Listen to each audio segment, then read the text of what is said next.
The fifth chapter, Polynesia. I think your house is the most interesting house. I think your house is the most interesting house I was ever in, I said as we set off in the direction of the town. May I come and see you again tomorrow? Certainly, said the doctor. Come any day you like. Tomorrow I'll show you the garden and my private zoo. Oh, you have a zoo? I asked. Yes, said he. The larger animals are too big for the house, so I keep them in a zoo in the garden. It is not a very big collection, but it is interesting in its way.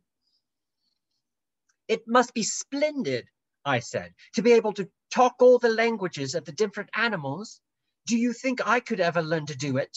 Oh, surely, said the doctor, with practice. You have to be very patient, you know. You really ought to have Polynesia to stop you.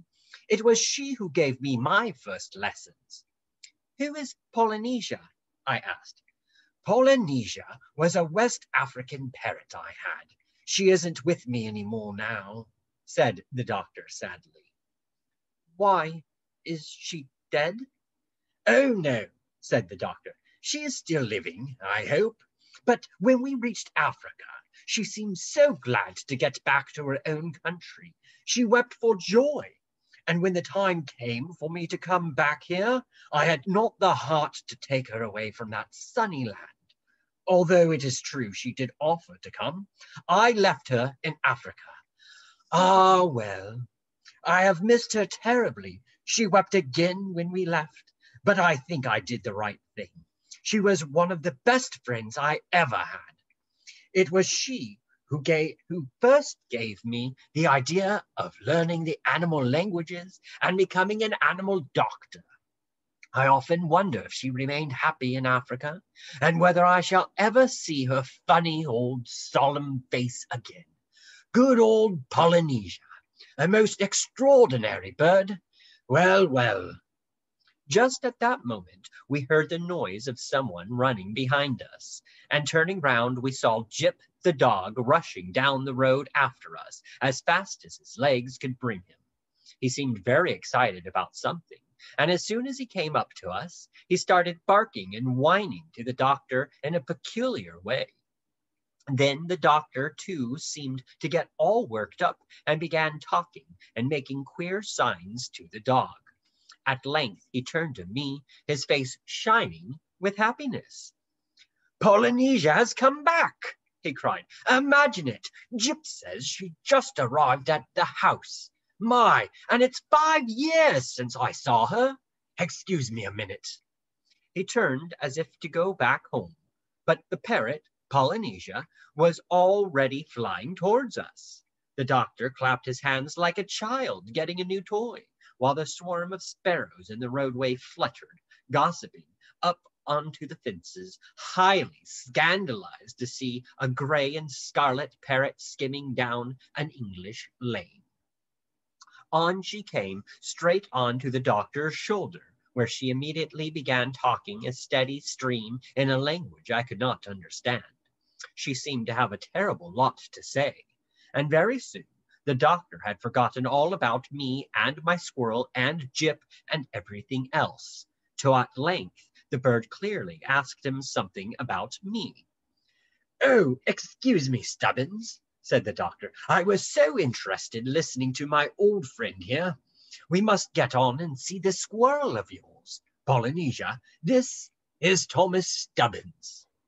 The parrot on the doctor's shoulder nodded gravely towards me, and then, to my great surprise, said quite plainly in English, How do you do?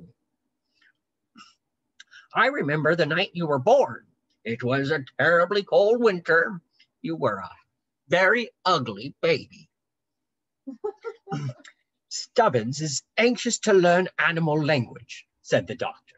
I was just telling him about you and the lessons you gave me when Jip ran up and told us you have arrived. Well, said the parrot, turning to me, I may have started the doctor learning, but I never could have done even that if he hadn't first taught me to understand what I was saying when I spoke English. You see, many parrots can talk like a person, but very few of them understand what they are saying. They just say it because, well, because they fancy it is smart, or because they know they will get crackers given them. By this time, we had turned and were going towards my home when with Jip running in front and Polynesia still perched on the doctor's shoulder. The bird chattered incessantly, mostly about Africa, but now she spoke in English out of politeness to me. How is Prince Bumpo getting on? Asked the doctor. Oh, I'm glad you asked me, said Polynesia. I almost forgot to tell you. What do you think? Bumpo is in England. In England? You don't say, cried the doctor. What on earth is he doing here? His father, the king, sent him here to a place called, Bulford, I think it was, to study lessons. Bulford, muttered the doctor. I never heard of the place. Oh, you mean Oxford? Yes, that's the place. Oxford, said Polynesia. I knew it had a cattle in it somewhere. Oxford, that's the place he's gone to. Well, well, murmured the doctor. Fancy Bumpo studying at Oxford. Well, well.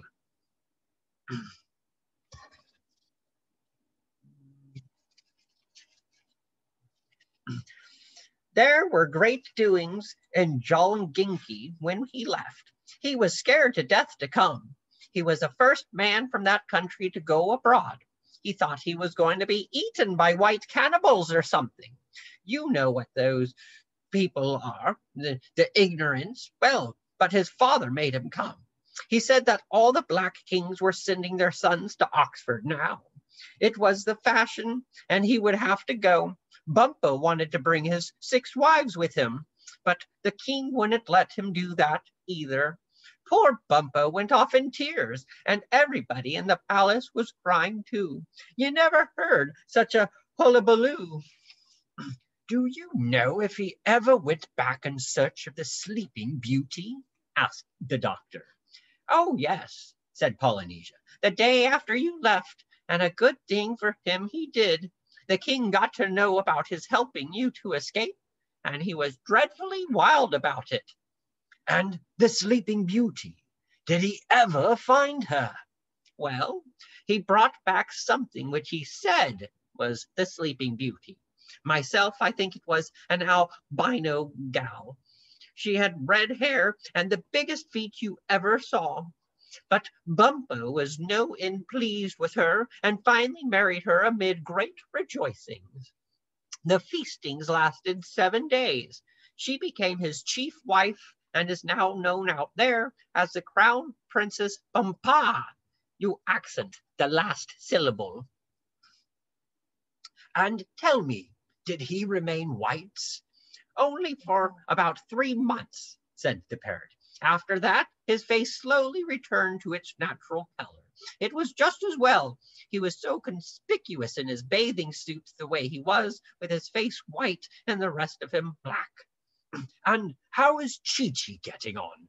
Chi-Chi, added the doctor in an explanation to me, was a pet monkey I had years ago. I left him too in Africa when I came away. Well, said Polynesia, frowning, Chi-Chi is not entirely happy. I saw a good deal of him the last few years. He got dreadfully homesick for you and the house and the garden. It's funny, but I was just the same way myself. You remember how crazy I was to get back to the dear old land. And Africa is a wonderful country. I don't care what anybody says. Well, I thought I was going to have a perfectly grand time, but somehow I don't know. After a few weeks, it seemed to get tiresome. I just couldn't seem to settle down. Well, to make a long story short, one night I made up my mind that I'd come back here and find you. So I hunted up old Chi-Chi and told him about it. He said he didn't blame me a bit, felt exactly the same way himself. Africa was so deadly quiet after the life we had led with you. He missed the stories you used to tell us out of your animal books, and the chats we used to have sitting round the kitchen fire on winter nights. The animals out there were very nice to us and all that, but somehow the dear kind creatures seemed a bit stupid. Chi-Chi said he had noticed it too, but I suppose it wasn't they who had changed, it was we who were different. When I left, poor old Chi-Chi broke down and cried. He said he felt as though his only friend were leaving him, though, as you know, he has simply millions of relatives there. He said it didn't seem fair that I should have wings to fly over here any time I liked, and him with no way to follow me. But mark my words, I wouldn't be a bit surprised if he found a way to come someday. He's a smart lad, is Chi-Chi. At this point, we arrived at my home. My father's shop was closed and the shutters were up, but my mother was standing at the door looking down the street. "Good evening, Mrs. Stubbins," said the doctor. "It is my fault your son is so late. I made him stay for supper while his clothes were drying. He was soaked to the skin, and so was I. We ran into one another in the storm, and I insisted on his coming into my house for shelter." "I was beginning to get worried about him," said my mother. "I am thankful to you, sir, for looking after him so well and bringing him home." "Don't mention it, said the doctor. "We have had a very interesting chat." "Who might it be that I have the honor of addressing?" asked my mother, staring at the gray parrot perched on the doctor's shoulder. "Oh, I'm John Dolittle. I dare say your husband will remember me. He made me some very excellent boots about 4 years ago. They really are splendid," added the doctor, gazing down at his feet with great satisfaction. "The doctor's come to cure my squirrel, Mother," said I. "He knows all about squirrels." "Oh, no," said the doctor. "Not all, Stubbins, not all animals by any means." "It is very kind to you to come so far to look after his pet," said my mother. "Tom is always bringing home strange creatures from the woods and the fields." "Is he?" said the doctor. "Perhaps he will grow up to be a naturalist some day. Who knows?" "Won't you come in?" asked my mother. "The place is a little untidy because I haven't finished the spring cleaning yet, but there's a nice fire burning in the parlor." "Thank you," said the doctor. "What a charming home you have." And after wiping his enormous boots very, very carefully on the mat, the great man passed into the house. The 6th chapter, The Wounded Squirrel. Inside, we found my father busy practicing on the flute beside the fire. This he always did every evening after his work was over. The doctor immediately began talking to him about flutes and piccolos and bassoons, and presently my father said, "Perhaps you perform upon the flute yourself, sir. Won't you play us a tune?" "Well," said the doctor, "it is a long time since I touched the instrument, but I would like to try. May I?" Then the doctor took the flute from my father and played and played and played. It was wonderful. My mother and father sat as still as statues, staring up at the ceiling as though they were in church. And even I, who didn't bother much about music except on mouth organ, even I felt all sad and cold and creepy and wished I had been a better boy.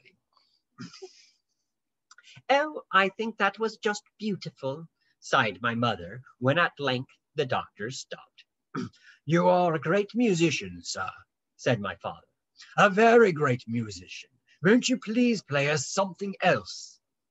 "Why, certainly," said the doctor. "Oh, but look here, I've forgotten all about the squirrel."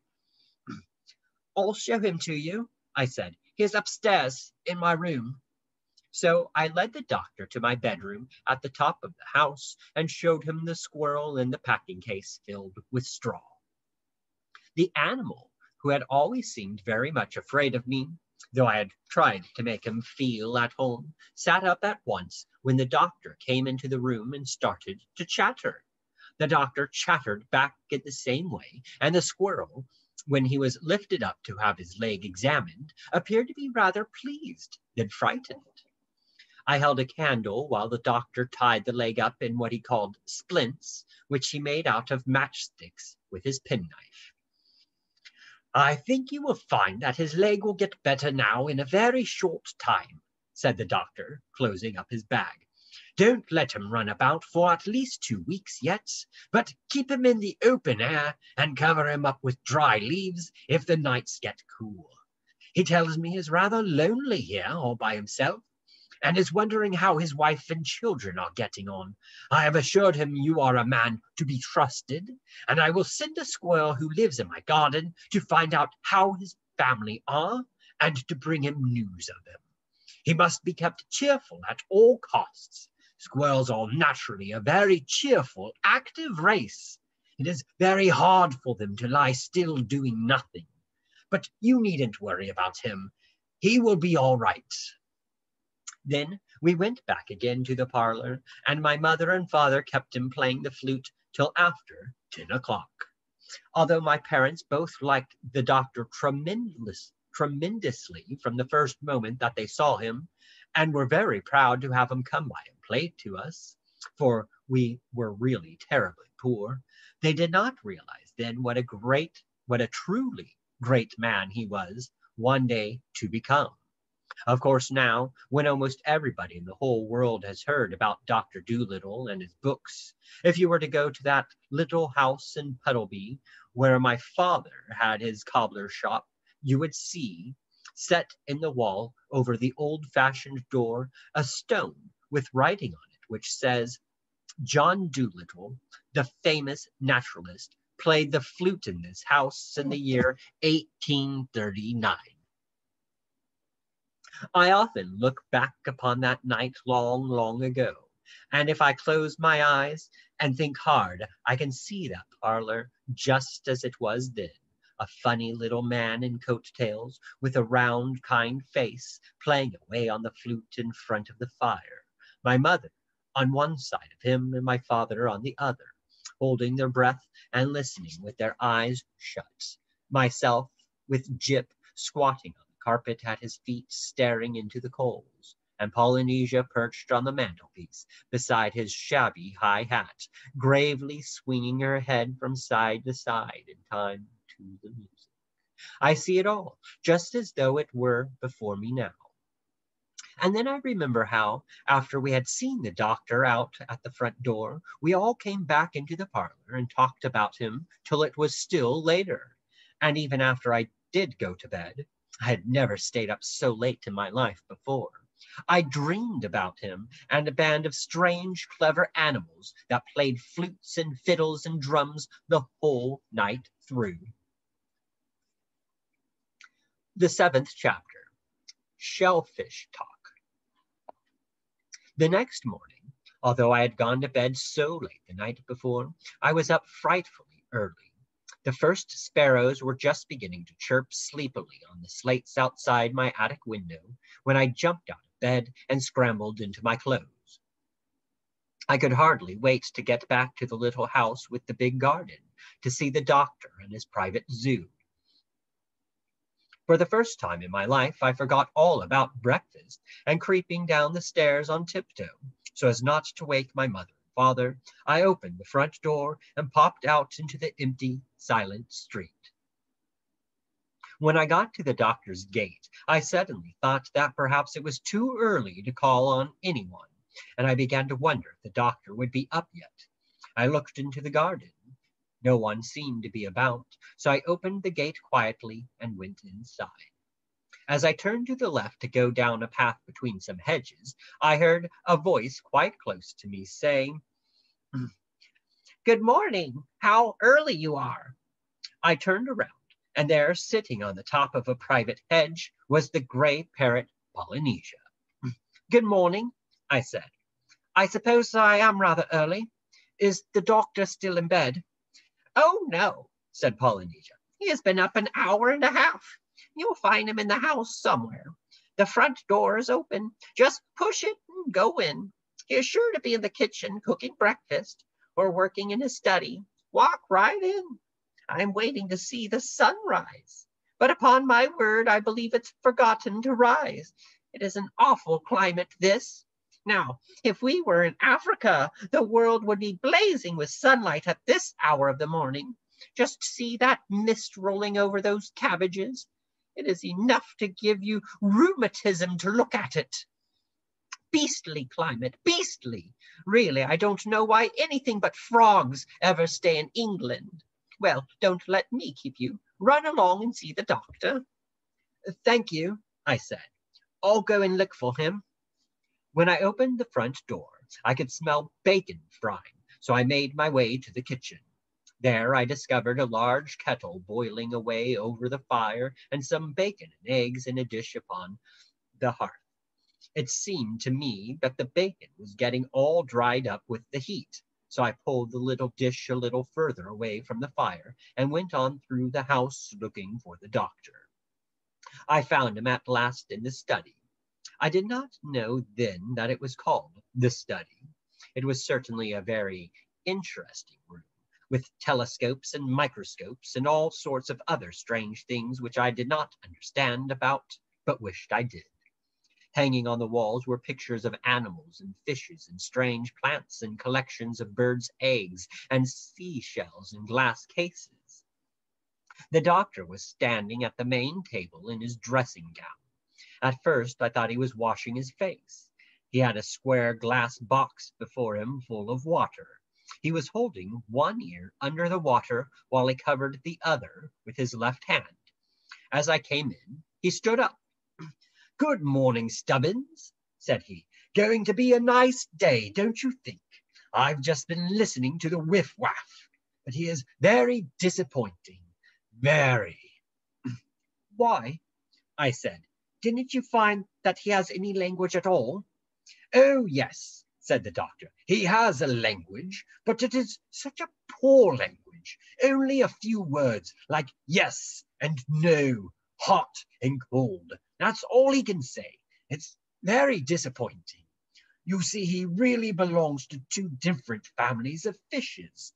I thought he was going to be tremendously helpful. Well, well." "I suppose," said I, "that means he hasn't very much sense, if his language is only 2 or 3 words. "Yes, I suppose it does. Possibly it is the kind of life he leads. You see, they are very rare now, these whiff-waffs, very rare and very solitary. They swim around in the deepest parts of the ocean entirely by themselves, always alone. So I presume they really don't need to talk much." "Perhaps some kind of a bigger shellfish would talk more," I said. "After all, he is very small, isn't he?" "Yes," said the doctor, "that is true. Oh, I have no doubt that there are shellfish who are good talkers, not the least doubt. But the big shellfish, the biggest of them, are so hard to catch. They're only to be found in the deep parts of the ocean, and as they don't swim very much, but just crawl along the floor of the ocean most of the time, they are very seldom taken in nets. I do wish I could find some way of going down to the bottom of the sea. I could learn a lot if I could only do that. But we are forgetting all about breakfast. Have you had breakfast yet, Stubbins?" I told the doctor that I had forgotten all about it, and he at once led the way into the kitchen. "Yes," he said, as he poured the hot water from the kettle into the teapot, "if a man could only manage to get right down to the bottom of the sea and live there a while, he would discover some wonderful things, things that people have never dreamed of." "But men do go down, don't they?" I asked. "Divers and people like that?" "Oh, yes, to be sure," said the doctor.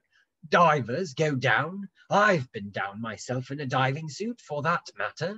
But they only go where they only go where the sea is shallow. Divers can't go down where it is really deep. What I would like to do is to go down to the great depths, where it is miles deep. Well, I dare say I shall manage it someday. Let me give you another cup of tea. The 8th chapter. Are you a good noticer? Just at that moment, Polynesia came into the room and said something to the doctor in bird language. Of course, I did not understand what it was, but the doctor at once put down his knife and fork and left the room. You know, it is an awful shame, said the parrot as soon as the doctor had closed the door. Directly he comes back home, all the animals over the whole countryside get to hear of it, and every sick cat and mangy rabbit for miles around comes to see him and asks his advice. Now, there's a big fat hare outside at the back door with a squawking baby. Can she see the doctor, please? Thinks it's going to have convulsions. Stupid little thing's been eating deadly nightshade again, I suppose. The animals are so inconsiderate at times, especially the mothers. They come round and call the doctor away from his meals and wake him out of his bed at all hours of the night. I don't know how he stands it. Really, I don't. Why, the poor man never gets any peace at all. I've told him time and again to have special hours for the animals to come, but he is so frightfully kind and considerate. He never refuses to see them if there is anything really wrong with them. He says the urgent cases must be seen at once. Why don't some of the animals go and see the other doctors? I asked. Oh, good gracious, exclaimed the parrot, tossing her head scornfully. Why, there aren't any other animal doctors, not real doctors. Of course, there are those vet persons, to be sure, but bless you, they're no good. You see, they can't understand the animal's language, so how can you expect them to be of any use? Imagine yourself or your father going to see a doctor who could not understand a word you say, nor even tell you in your own language what you must do to get well. Poof, those vets. They're that stupid, you've no idea. But the doctor's bacon down, put the doctor's bacon down by the fire, will you, to keep it hot till he comes back. Do you think I would ever be able to learn the language of the animals? I asked, laying the plate upon the hearth. Well, it all depends, said Polynesia. Are you clever at lessons? I don't know, I answered, feeling rather ashamed. You see, I've never been to school. My father's too poor to send me. Well, said the parrot, I don't suppose you have really missed much, to judge from what I have seen of schoolboys. But listen, are you a good noticer? Do you notice things well? I mean, for instance, supposing you saw two cock starlings on an apple tree, and you only took one good look at them. Would you be able to tell one from the other if you saw them again the next day? I don't know, I said. I've never tried. Well, that's, said Polynesia, brushing some crumbs off the corner of the table with her left foot. That is what you call powers of observation, noticing the small things about birds and animals, the way they walk and move their heads and flip their wings, the way they sniff the air and twitch their whiskers and wiggle their tails. You have to notice all those little things if you want to learn animal language. For you see, lots of the animals hardly talk at all with their tongues. They use their breath or their tails or their feet instead. That is because many of them, in the olden days when lions and tigers were more plentiful, were afraid to make a noise for fear the savage creatures heard them. Birds, of course, didn't care, for they always had wings to fly away with. But that is the first thing to remember. Being a good noticer is terribly important in learning animal language.